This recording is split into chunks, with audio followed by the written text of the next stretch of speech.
नमस्कार, आप देख रहे हैं एनडीटीवी राजस्थान। मैं हूं अनिल ठाकुर। शुरुआत करेंगे बड़ी खबर से। इस वक्त बीजेपी विधायक कंवरलाल मीणा को आज कोर्ट में सरेंडर करना होगा। 20 साल पहले एसडीएम पर पिस्टल तानने का मामला है।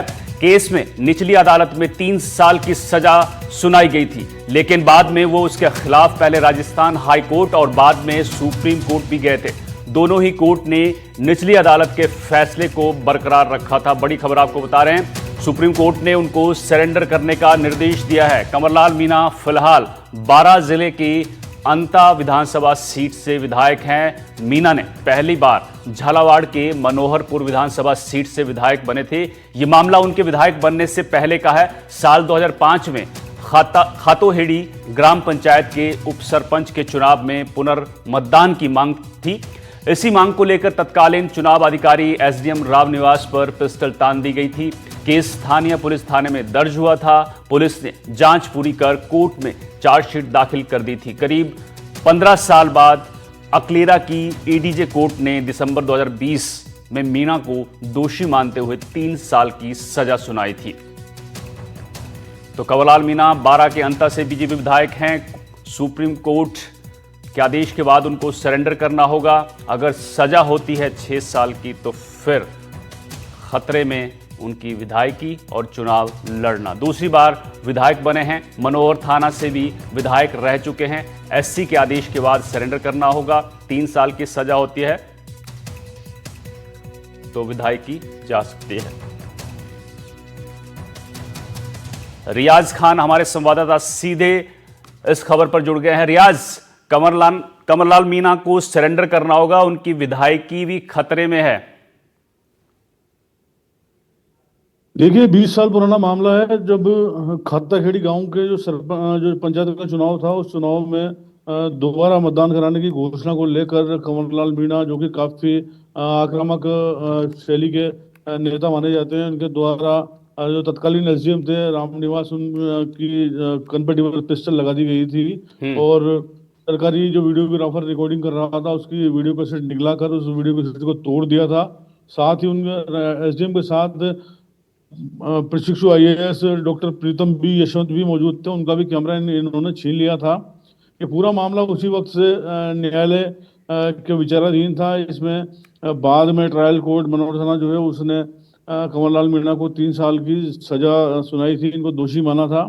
उसके बाद कंवरलाल हाई कोर्ट गए। फिर बाद में जब हाई कोर्ट ने भी सजा को बरकरार रखा तो सुप्रीम कोर्ट में उनके द्वारा इस पूरे मामले में रिव्यू पिटीशन दाखिल की गई थी, लेकिन वहां से भी उनको राहत नहीं मिली। राहत मिली तो सिर्फ 2 हफ्ते की राहत मिली थी और उन्हें आज अंतिम दिन में सरेंडर के ट्रायल कोर्ट में सरेंडर करने के आदेश दिए गए थे। बाद में बीच में काफी सारी कोशिशें की गई, लेकिन फिलहाल कंवरलाल मीणा को कहीं से कोई राहत नहीं मिल पाई है। फिलहाल जो जानकारी मिल रही है उसमें सामने आ रहा है कि राज्यपाल के सामने सजा माफी के लिए अपील की जा रही है। अगर वहां से कुछ उनको राहत मिल जाए तो उनकी विधायकी बच सकती है, अन्यथा किसी भी सूरत में कंवरलाल मीणा की विधायकी फिलहाल बचती हुई नजर ठीक है, नहीं आ रही है। आप बने रहिए, मैं आऊंगा आपके पास।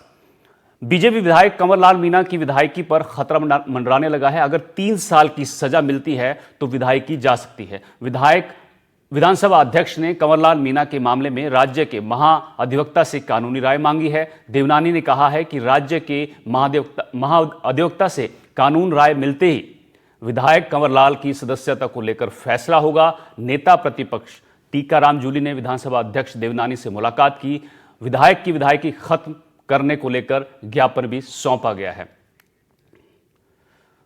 तो रियाज हमारे साथ जुड़े हुए हैं, हमारे संवाददाता।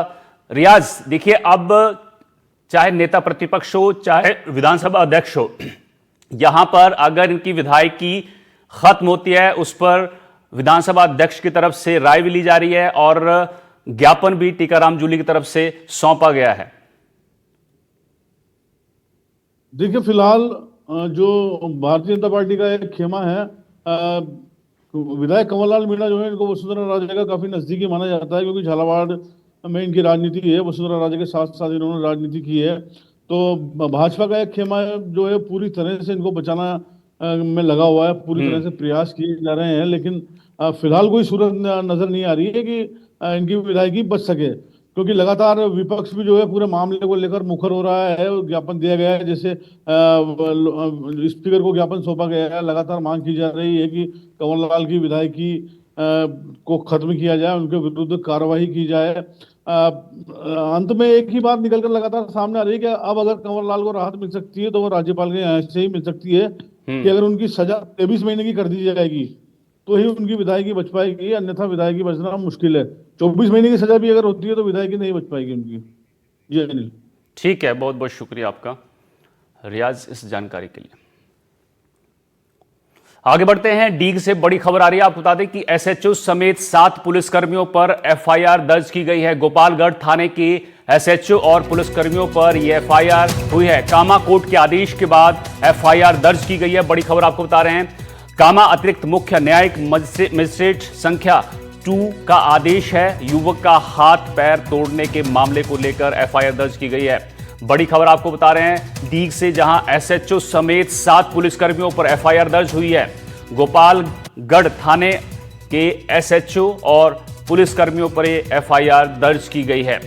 कामा कोर्ट के आदेश के बाद यह कार्रवाई की गई है। बड़ी खबर आपको डीग से बता रहे हैं, जहां एसएचओ और पुलिसकर्मियों पर एफआईआर हुई है।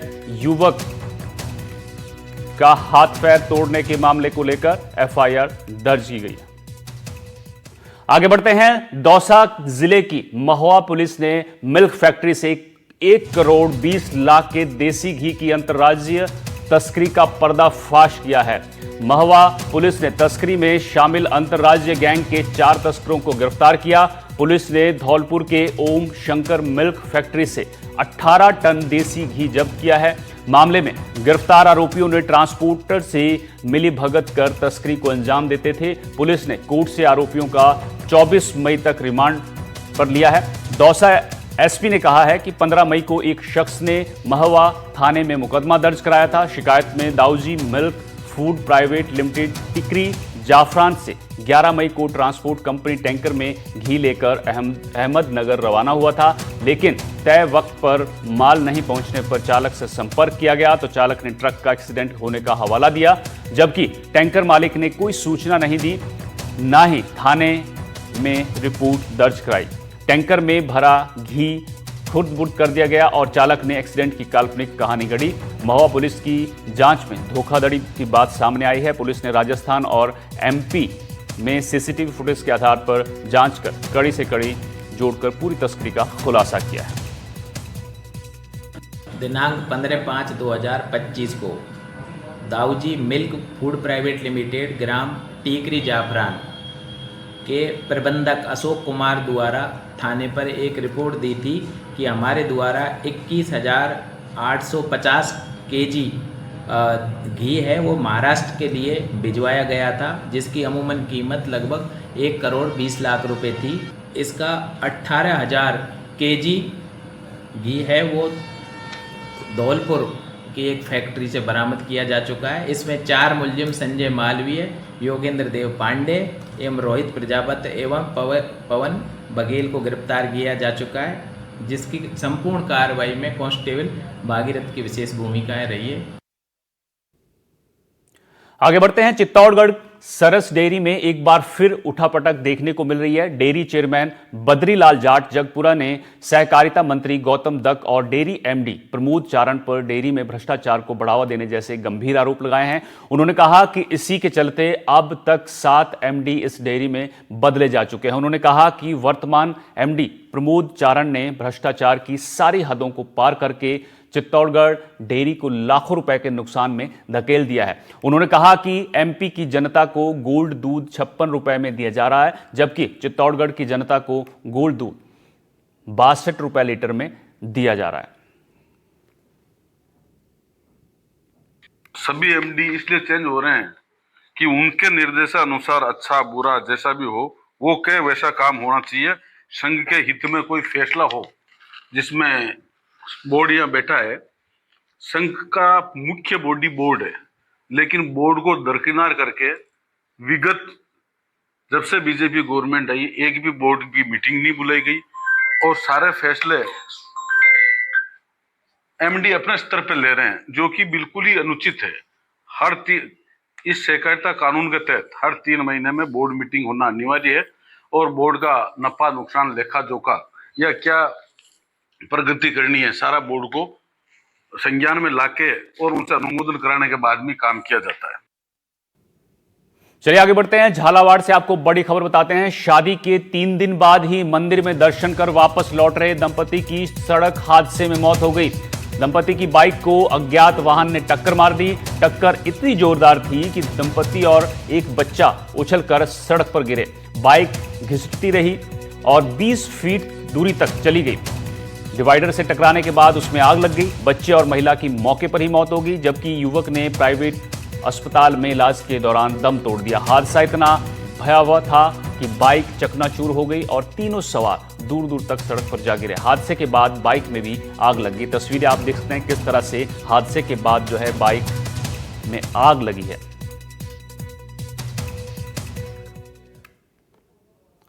खबर जयपुर से है, जहां पुलिस ने छापेमारी कर प्रतिबंधित दवाएं बरामद की हैं। बड़ी खबर आपको बता रहे हैं जयपुर से। छापेमारी के दौरान पुलिस को एल्प्राजोलम की 14,400 गोलियां, कोलिसेट की 157 शीशियां बरामद हुई हैं। 3,911 ग्राम सफेद और 944 ग्राम गुलाबी पाउडर भी जब्त हुआ है।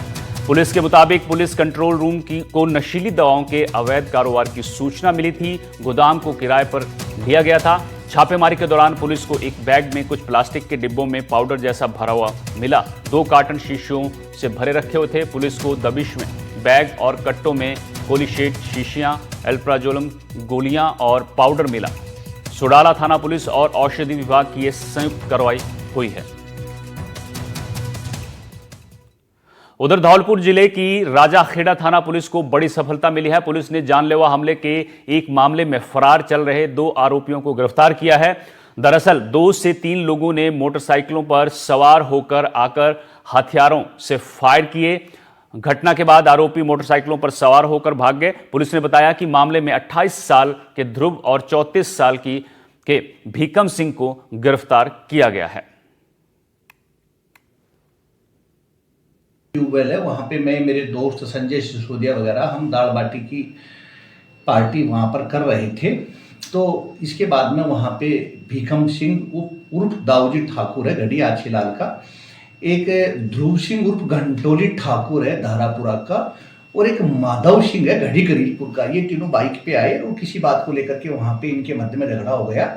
तो झगड़ा होने के बाद में ये भीकम सिंह उर्फ दाऊजी ठाकुर है, उसने मुरारी लाल के ऊपर कोई फायर किया जो मुरारी लाल के ना लग करके संजय सिसोदिया के लग गया उसके, और जिसको यहाँ से रेफर करने के बाद में आगरा में भर्ती कराया गया था, जो अब बिल्कुल ठीक है। जिसके बाद अनुसंधान ये भीकम सिंह उर्फ दाऊजी ठाकुर को और ध्रुव सिंह उर्फ घंटोली को गिरफ्तार कर लिया गया है। राज्य प्रदूषण नियंत्रण मंडल ने जालौर जिले में पर्यावरण संरक्षण के लिए कार्रवाई करते हुए ईंट भट्टों पर शिकंजा कसा। सिरोही और आहोर प्रशासन की संयुक्त टीम ने अवैध रूप से संचालित ईंट भट्टों के खिलाफ सख्त कदम उठाए। जालौर के 20 अवैध ईंट भट्टों पर शिकंजा कसा गया है। मौके पर मौजूद सभी ईंटों को राजस्व विभाग ने अपने कब्जे में ले लिया। वहीं विभाग की कार्रवाई जारी रखने की भी योजना है, जिसमें बचे हुए 19 ईंट भट्टों को सील किया जाएगा।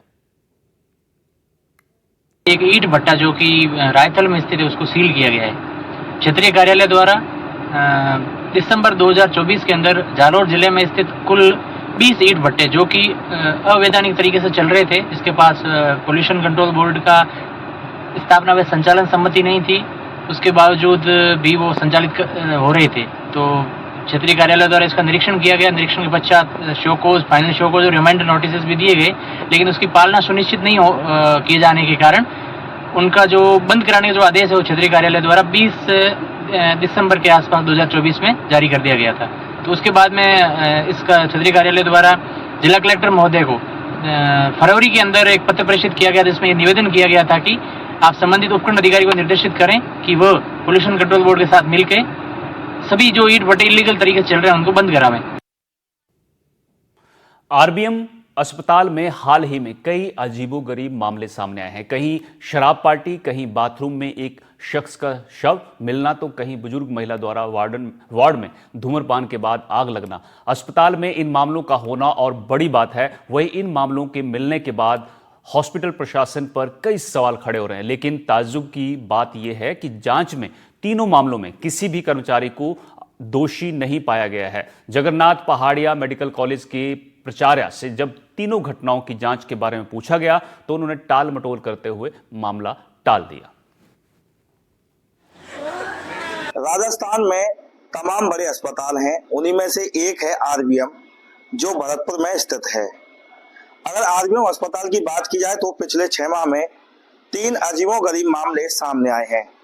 पहले अगर मामले की बात की जाए तो एक बार में कुछ संविदा नर्सिंग कर्मी शराब पार्टी करते हुए नजर आ रहे थे, जो सोशल मीडिया पर वीडियो वायरल हुआ था। दूसरी अगर बात की जाए, एक महिला ऑक्सीजन सपोर्ट पर थी, धूम्रपान करते हुए आग लग गई और उसका चेहरा झुलस गया था। तीसरी की अगर बात की जाए तो तीसरी घटना है वो हाल ही में हुई है। एक मरीज था जिसका शव बाथरूम में मिला है। लेकिन खास बात यह है कि तीनों में जांच कमेटी बिठी गई। जांच कमेटी बिठाने के बावजूद भी किसी भी कर्मचारी अधिकारी को दोषी नहीं पाया गया, जबकि ये तीनों घटनाएं आरबीएम अस्पताल की अधिकारी, कर्मचारी और सुरक्षा व्यवस्थाओं में जो लापरवाही बरती गई है उसे उजागर करती है। बात 4 महीने पहले की है। भरतपुर आरबीएम अस्पताल में एक वार्ड है जहां कुछ संविदा नर्सिंग कर्मी शराब पार्टी करते हुए नजर आ रहे हैं। वीडियो सोशल मीडिया पर वायरल होता है। उसके बाद में जांच कमेटी बिठाई जाती है और जो वीडियो था उसे किसी अन्य अस्पताल का बताया जाता है। जो कर्मचारी थे, अधिकारी दोषी थे, उन्हें हरी झंडी दे दी जाती है और जानकारी ये है कि जो संविदा कर्मी नर्सिंग कर्मचारी थे वो वापस ड्यूटी पर तैनात कर दिए गए हैं। दूसरी घटना की बात की जाए, एक महिला थी जिसे अस्थमा की परेशानी थी और वो आरबीएम अस्पताल में भर्ती थी, लेकिन वो धूम्रपान करती थी और इसी के चलते वो ऑक्सीजन सपोर्ट पर थी, धूम्रपान कर रही थी, आग लग जाती है और उसका जो चेहरा है और नाक झुलस जाती है। उसके बाद में उसे जयपुर रेफर किया जाता है। उसमें भी जांच कमेटी बिठाई जाती है, लेकिन जो सुरक्षा कर्मियों की लापरवाही सामने आई या अधिकारी कर्मचारियों की लापरवाही सामने आई, उस पर भी कोई एक्शन नहीं हुआ। तीसरी अगर घटना की बात की जाए, हाल ही में एक घटना सामने आई है।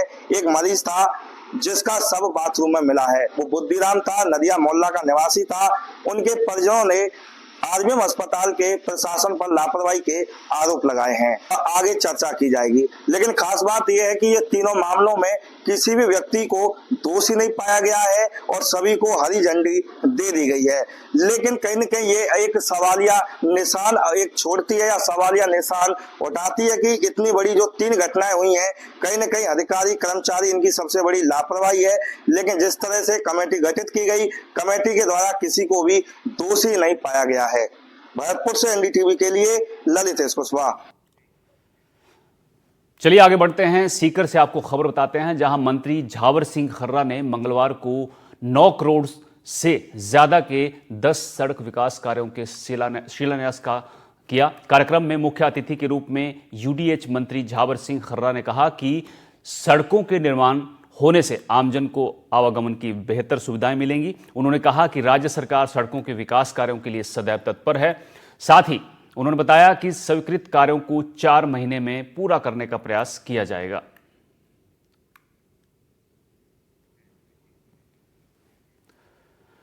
कोटपुतली पुलिस को बड़ी सफलता हाथ लगी है। 5 साल से फरार चल रहे कुख्यात बदमाश और 1 लाख रुपए के इनामी आरोपी राजवीर को आखिरकार पुलिस ने मानेसर से गिरफ्तार किया है। राजवीर पर साल 2019 में बहरोड कोतवाली थाने पर AK-47 से अंधाधुंध फायरिंग कर गैंगस्टर विक्रम उर्फ पपला गुर्जर को फरार कराने का आरोप है। कोर्ट ने आरोपी को 5 दिन के पुलिस रिमांड पर भेजा है। गौरतलब है कि 5 जुलाई 2019 को बहरोड पुलिस ने गैंगस्टर पपला गुर्जर को 31 लाख रुपए के नकदी के साथ गिरफ्तार किया था। गिरफ्तार के वक्त राजवीर भी उसके साथ मौजूद था, लेकिन वह पुलिस को चकमा देकर हथियारों से भरा बैग लेकर फरार हो गया। अगले ही दिन वह करीब 30 गुर्गों के साथ थाने पहुंचा और AK-47 से अंधाधुंध फायरिंग करते हुए पपला को फरार करा ले गया। मामले में अब तक 32 आरोपी गिरफ्तार हो चुके हैं। मामला ये है कि 6/9/2019 को बहरोड थाने पर एक बहुत ही बड़ी घटना हुई थी। एक गैंगस्टर विक्रम पपला को काफ़ी मुलजिमान AK-47 और AK-56 जैसे घातक हथियारों से लैस होकर छुड़ा के लेके गए थे। उस घटना का ये मेन कॉन्स्पिरेटर रहा है और सारी घटना का जो षड्यंत्रकारी है, इसने सारा का सारा घटना को अंजाम इसी ने दिया है। सारा 5 तारीख की रात्रि को ये हथियारों का बैग लेके भाग गया था और फिर जो मुलजिमान जिन्होंने थाने पे हमला किया उन सभी को इसने हथियार उपलब्ध कराते हुए सारा मुलजिमान को इकट्ठा करना, उनको हथियार उपलब्ध कराना और घटना का मुख्य षड्यंत्रकारी रहे। उधर जोधपुर में बेसहारा पशुओं के आतंक की दिल दहला देने वाली तस्वीरें सामने आई हैं। चौपासनी हाउसिंग बोर्ड के सेक्टर 12 में पशुओं का आतंक देखने को मिला है। सीसीटीवी में ये पूरी घटना कैद हो गई, जिसमें पशु बुजुर्ग और बच्ची पर हमला करते हुए नजर आ रहा है। गनीमत रही कि बिजली घर की गाड़ी के आदमी ने इनको बचा लिया, नहीं तो अनहोनी होने की भी आशंका थी। फुटेज में देखा जा सकता है कि कैसे ये पशु बार बार दोनों को मारने की कोशिश कर रहा है। ये तस्वीरें आप देख सकते हैं किस तरह से आवारा पशु जो हैं उससे आम लोगों की जिंदगी जो है खतरे में है। जैसलमेर के लाठी इलाके के सोढ़ाकोर गांव के पास हादसे में बाइक सवार की मौके पर दर्दनाक मौत हो गई। दरअसल बाइक पिकअप वाहन की चपेट में आ गई। हादसे में बाइक का परखच्चे उड़ गए। वहीं बाइक पर सवार चाचा की मौके पर ही दर्दनाक मौत हो गई, जबकि भतीजा गंभीर रूप से घायल हो गया। उधर सूचना मिलने पर आसपास के ग्रामीण मौके पर पहुंचे। उन्होंने घायलों को एम्बुलेंस से लाठी हॉस्पिटल पहुंचाया। घायलों का इलाज चल रहा है। प्राथमिक इलाज के बाद घायलों को जोधपुर भी रेफर किया गया। उधर लाठी पुलिस ने पिकअप वाहन को कब्जे में ले लिया है। यहाँ पर एक लाठी गांव के पास में सोढ़ाकोर गांव है, जहाँ पे एक रोड ट्रैफिक एक्सीडेंट हुआ था, जिसमें 2 बाइक सवार थे। एक की तो ऑन द स्पॉट डेथ हो गई थी, जिनको यहाँ पे ब्रॉड डेड लेकर आया गया था और हमने उसको मृत घोषित किया। और वहीं दूसरा जो पेशेंट था लक्ष्मण सिंह, 8 साल का बच्चा था, वो उसकी हालत काफ़ी गंभीर थी। सर पे और काफ़ी जगह उसको चोट लगी हुई थी और काफ़ी ब्लीडिंग हो रही थी और अनकॉन्शियस स्टेट में था। तो उसको हमने फर्स्ट एड करके और उसको जोधपुर के लिए रेफ़र कर दिया। आगे बढ़ते हैं। सीकर जिले के निमका थाना इलाके में जंगल में अचानक आग लग गई। आग ग्राम पंचायत श्यामपुरा में भैरों की ढानी के पास पहाड़ी की तलहटी पर लगी। उधर आग लगने की सूचना मिलते ही आसपास के ग्रामीण मौके पर पहुंचे। ग्रामीणों ने पेड़ों की टहनियों से आग बुझाने की कोशिश की, लेकिन आग पर काबू नहीं पाया जा सका। इसके बाद वन विभाग और दमकल को सूचित किया गया। वन विभाग और फायर ब्रिगेड की टीम ने ग्रामीणों की मदद से करीब 3 घंटे की कड़ी मशक्कत के बाद आग पर काबू पाया। क्षेत्रीय वन अधिकारी ने कहा कि अगर आग पहाड़ी के ऊपर की ओर बढ़ जाती तो हालात ज्यादा गंभीर हो सकते थे। आग लगने की वजहों का खुलासा नहीं हो पाया है। आग में करीब 2.5 से 3 हेक्टेयर इलाके का जंगल और जीव जंतु जलकर खाक हो गए। गर्मी का मौसम आते ही विद्युत विभाग के दावों का दम निकलता दिखाई देता है। दौसा जिले में विद्युत विभाग तमाम दावों की पोल खुल रही है। दौसा के बांदीकुई में अलग अलग जगहों पर बिजली सप्लाई ठप पड़ी है, तो कहीं वोल्टेज की समस्या से लोगों को जूझना पड़ रहा है। इसको लेकर लोगों ने सड़क पर उतरकर प्रदर्शन किया। वहीं बिजली न होने की वजह से लोगों को पानी की समस्या से भी जूझना पड़ रहा है। हमारे यहाँ पानी और बिजली दोनों की समस्या हो रही है। काफ़ी दिनों से पानी की समस्या हो रही है और सबसे ज़्यादा बिजली की समस्या है।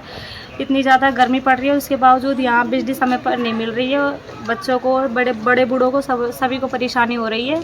पानी मिलना चाहिए सबको, टाइम पे पानी नहीं आ रहा है। बिजली का वोल्टेज कम हो रहा है। लाइट की समस्या, यहाँ पे नई डीपी लगनी चाहिए। हमारे यहाँ पर लाइट और बिजली की बहुत ज़्यादा समस्या हो रही है, तो लाइट को सही तरीके से दी जाए, डीपी रखी जाए या फिर 3 फेस वायर की सप्लाई करी जाए। पानी की बहुत ज़्यादा समस्या है, इस वजह से लाइट की कटौती हो रही है। पानी नहीं मिल पा रहा है टाइम पर, नहीं पीने के लिए पानी है, नहीं गर्मी में कूलर पंखे चल रहे हैं। क्या कहना चाहेंगे इसको लेकर? हमें ये अनुरोध है कि हमें या तो डीपी दी जाए या फिर 3 फेस वायर का कनेक्शन दिया जाए। नगर बांधवे में 3 दिन से बिजली की भयंकर परेशानी चल रही है। 3 दिन में 2-2 या 3-3 घंटे लाइट आ रही है। लाइट आ रही है तो वोल्टेज नहीं आ रहा, 120 130 से ऊपर नहीं आ रही। सब न तो पानी चल रहा, न लाइट प्रॉपर आ रही, न कूलर चल रहे, न पंखे चल रहे। बालक परेशान हो रहे हैं। टैंकरों से पानी आता था तो टैंकर भी बिना लाइट के पानी नहीं आ पा रहा है और बस यही समस्या चल रही है। इसके लिए अगर यहाँ डीपी अगर अलग लग जाए तो लाइट की समस्या समाधान हो जाए, तो जल्दी इसका अगर समाधान करने की कोशिश करें। कोटा विकास प्राधिकरण ने रामनगर और बड़गांव में अतिक्रमण पर कार्रवाई की है। कोटा विकास प्राधिकरण ने 20 करोड़ से ज्यादा की बेशकीमती जमीन को अतिक्रमण से मुक्त कराया है। कार्रवाई के दौरान तहसीलदार समेत कोटा विकास प्राधिकरण के अधिकारी मौजूद रहे। दोनों जगहों पर कुल 2.67 हेक्टेयर जमीन से कब्जा हटाया गया। इसमें रामनगर में 1.59 हेक्टेयर और बड़गांव में 1.8 हेक्टेयर पर अतिक्रमणकारियों ने कब्जा कर रखा था। अतिक्रमण मुक्त कराने के बाद यूआईटी ने जमीन को अपने कब्जे में लिया। यूआईटी अधिकारियों के मुताबिक आगामी 3 दिनों में जमीन पर गरीबों के लिए आशियाने बनाए जाएंगे।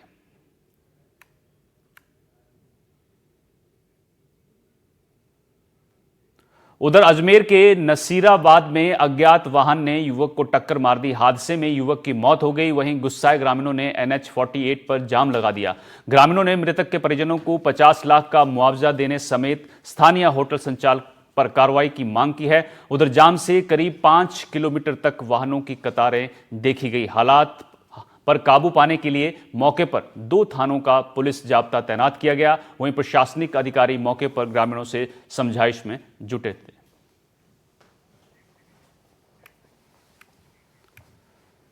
आगे बढ़ते हैं। धौलपुर में शादी समारोह में फोटोग्राफी कर लौट रहे बाइक सवार 3 युवकों को अज्ञात वाहन ने टक्कर मार दी। हादसे में एक युवक की मौत हो गई, वहीं 2 घायलों की हालत नाजुक बताई जा रही है। हादसा मनिया कस्बे में हुआ है। मनिया थाना पुलिस ने तीनों घायलों को जिला अस्पताल में भर्ती कराया है। हादसे में घायल एक युवक की जिला अस्पताल में इलाज के दौरान मौत हो गई, जबकि 2 घायलों की हालत नाजुक बताई जा रही है। जानकारी के मुताबिक सभी लोग बरेलपुरा गांव के निवासी हैं, साथ ही एक ही परिवार के सदस्य हैं। थाना प्रभारी ने कहा कि शव को जिला हॉस्पिटल की मोर्चरी में रखवाया गया है।